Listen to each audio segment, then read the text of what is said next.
pediatric dentistry clinic in Colony is accused of inflicting pain for gain, subjecting children to rushed and sometimes needless procedures, all to make money.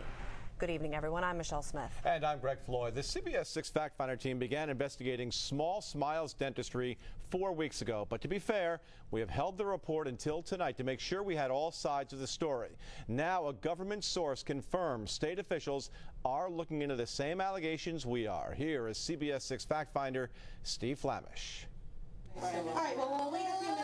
I hug these children on the way out and I just say I'm sorry in their ears. I'm sorry, baby, I'm sorry. Nicole is a woman full of guilt. She's a former assistant at Small Smiles Dentistry in Colony, and she claims her ex-employer forced her to do things she knew to be unethical. A few weeks ago, Nicole showed up in the lobby here at CBS 6, anxious to share her story. Both she and Holly, another ex-employee we spoke to, requested that we conceal their identities for fear of retaliation. But they insist they're not just two ex-employees with an axe to grind. They say they're genuinely concerned about the welfare of children, and they claim it is being compromised at Small Smiles in the interests of production. Production, production, production. They were continuously pushing production. Holly and Nicole say production means rushing through procedures and pushing children to their limits, even allowing their heart rates to go dangerously past 200 beats per minute. The other day we had 215, we had 248, and the kids beat red, throwing up. The president of the American Academy of Pediatric Dentistry told CBS 6 by phone he would never work on a child with a heart rate that high, nor would he place crowns on baby teeth that are wiggling and about to fall out, another allegedly common practice at Small Smiles. Why do you think they did it?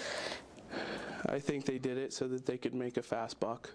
And to make the process fast, they claim most children are placed under a papoose board, a device that prevents them from moving their arms and legs. Most pediatric dentists in the capital region told us papoose boards are rarely, if ever, used. But the Whistleblowers claim half the kids at Small Smiles are papoosed, allegedly in the interest of production. If they're in a papoose, they have no communication with you. Except for looking at you, and they have their eyes just like, help me, look. But who's there to help them? Holly and Nicole say they were forced to persuade parents to stay in the waiting room instead of coming back with their children. In fact, CBS 6 obtained a copy of an email in which an apparent Small Smiles manager provides some friendly tips on how to be persuasive. The company says it's necessary because children are less traumatized when their parents are not in the room. But the ex-employees say there is an ulterior motive. Then we can't push the children. We cannot keep going and bringing their heart rates up. We can't push if the parents are right there. I think that if every parent went back with their child and they saw what their child was going through, probably 70 to 80% of them would take their child and leave.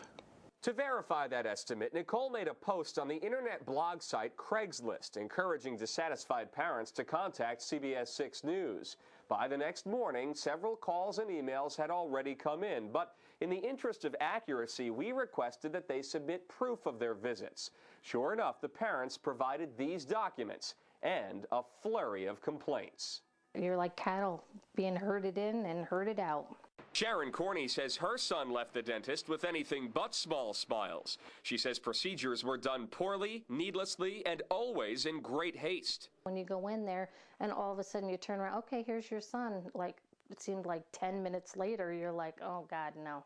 Susan Morelli feels the same frustration. She stopped taking her son John to Small Smiles because she says the instruments weren't properly sterilized, and she says the dentists didn't always wash their hands. More alleged casualties of the rush to produce. All she did was open up an alcohol pad that you get from the store and just basically clean off a mirror and put it back in the drawer. Once again, the head of the American Academy of Pediatric Dentistry says that is not good practice. We emailed a full list of these allegations to Small Smiles spokesman Don Meyer, who promised an internal investigation and disciplinary action if appropriate. 2 weeks later, the results came back. A review of 40 charts found that all treatment was necessary and proper. Said Dr. Randall Ellis, quote, "In my opinion, the work that has been provided has been in the best interests of the patients." But whose opinion is it? Dr. Ellis is employed by a Small Smiles clinic in Colorado, not exactly an independent reviewer.